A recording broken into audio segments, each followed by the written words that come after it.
Eu acho que independente do exemplo que você trouxe ali, tem alguns pontos que são comuns, assim, essa necessidade, essa questão da autocobrança excessiva como uma necessidade de se reafirmar diante do outro, talvez por essa ausência de percepção do amor a si, né? Então, acho que isso tem um aspecto importante que a gente pode desenvolver em qualquer momento da vida, que é aquilo de deixar claro sempre esse amor para os nossos filhos, independente do que eles fizerem, independente do que eles alcançarem, independente de como eles se expressarem. Esse amor é como se fosse uma premissa, assim, que eles sintam isso, que independente de acontecer, aquele amor sempre vai existir, né? Eu acho que esse é um ponto comum que você trouxe aí. Outra questão importante que acho que vale a gente retomar, assim, e ressaltar de novo, é essa questão da autorresponsabilidade dos pais.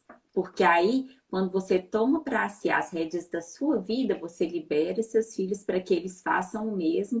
E aí, de certa forma, isso também tira esse peso de ter que demonstrar para o outro. É como se, de alguma forma, se empoderasse a eles.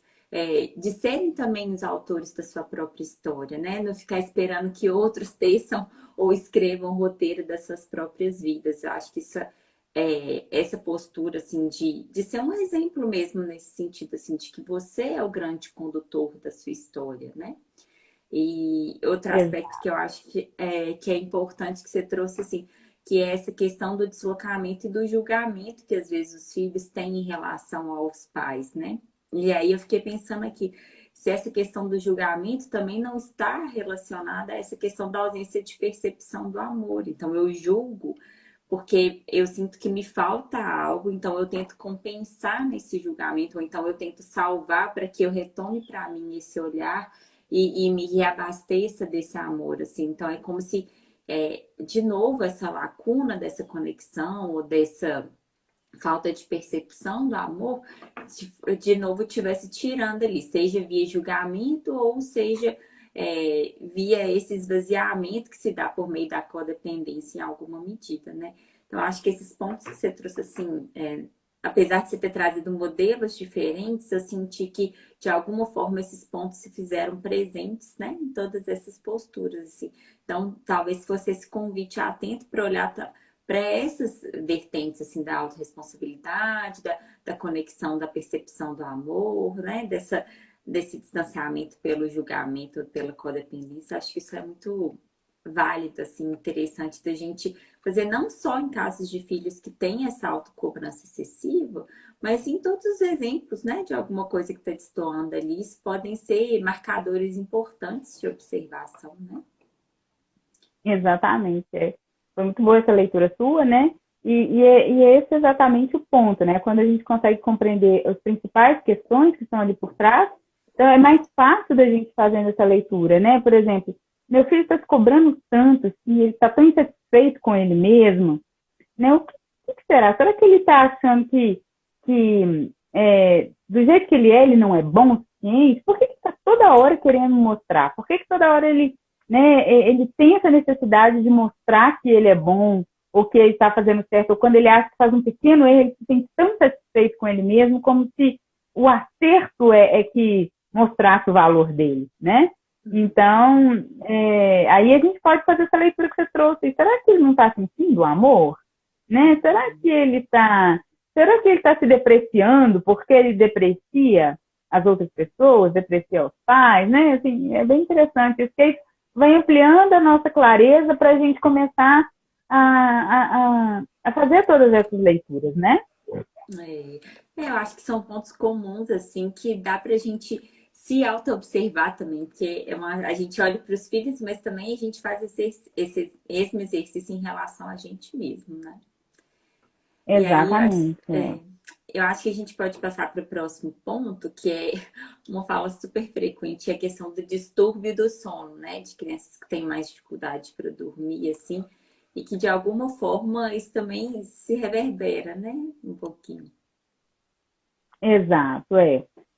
Aí, no caso de crianças com distúrbio do sono, obviamente, assim, a gente, né, não tem, a gente não está falando a gente não tem essa expertise, né, de pessoas que ajudam, né, nessa parte do sono. A gente sabe que tem várias questões externas que afetam também, né, rotina, o ambiente, enfim, várias questões, mas independente disso, a gente sabe que ainda assim, com todas as condições externas maravilhosas, às vezes a gente sabe que os filhos, as crianças aí têm dificuldade com o sono, né?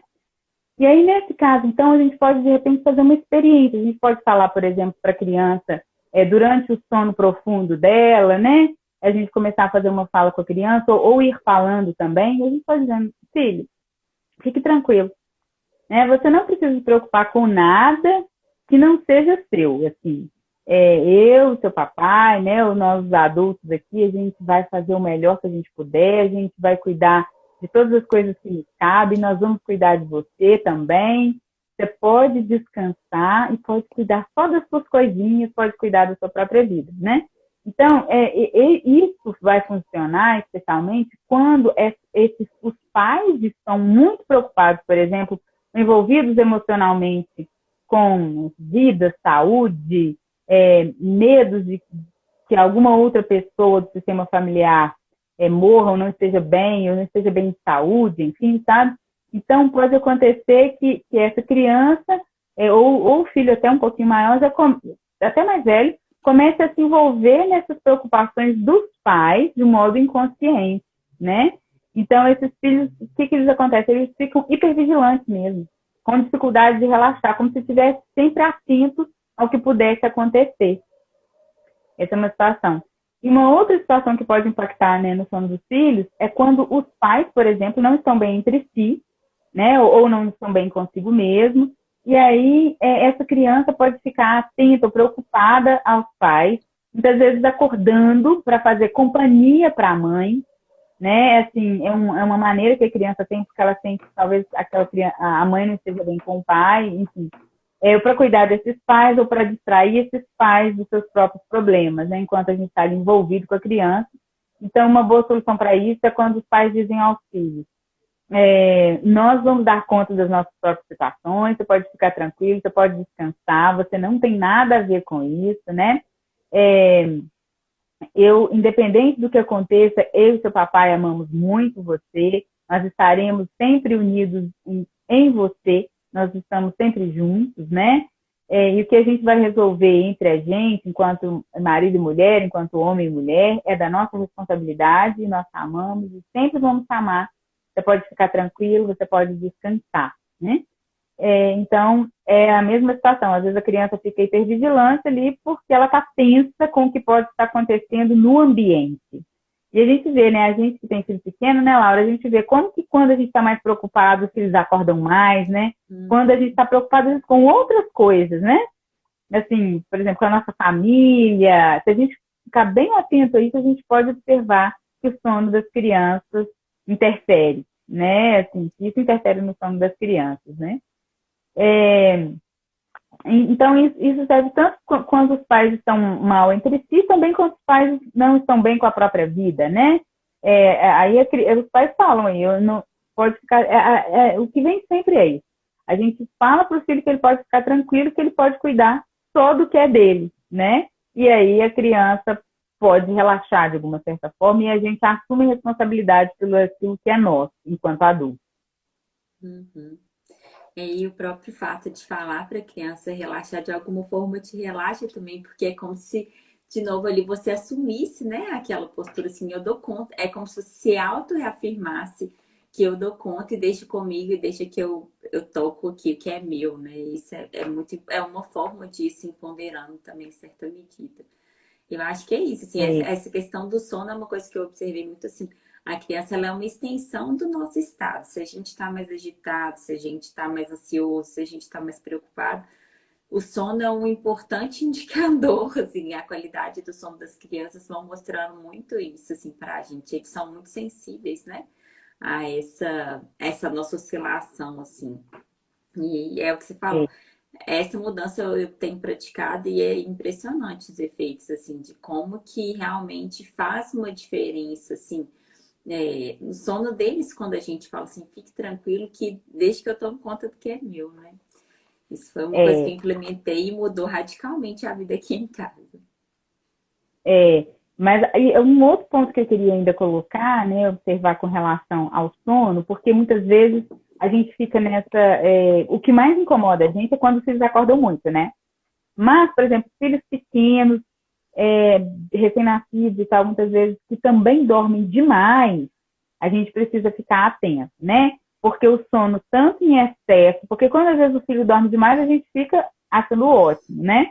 Estou falando demais é demais mesmo, né? Por exemplo, quando passa dos horários de alimentação, né? Especialmente recém-nascido aí.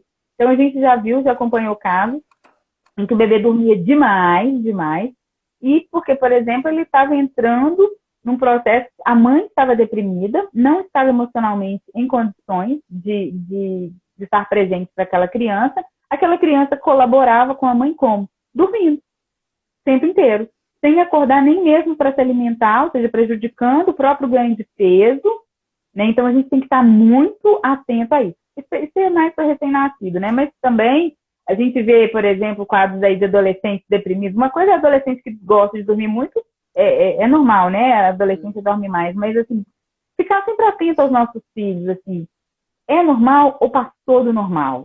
Ou isso pode ser um indício de algo que não está bem?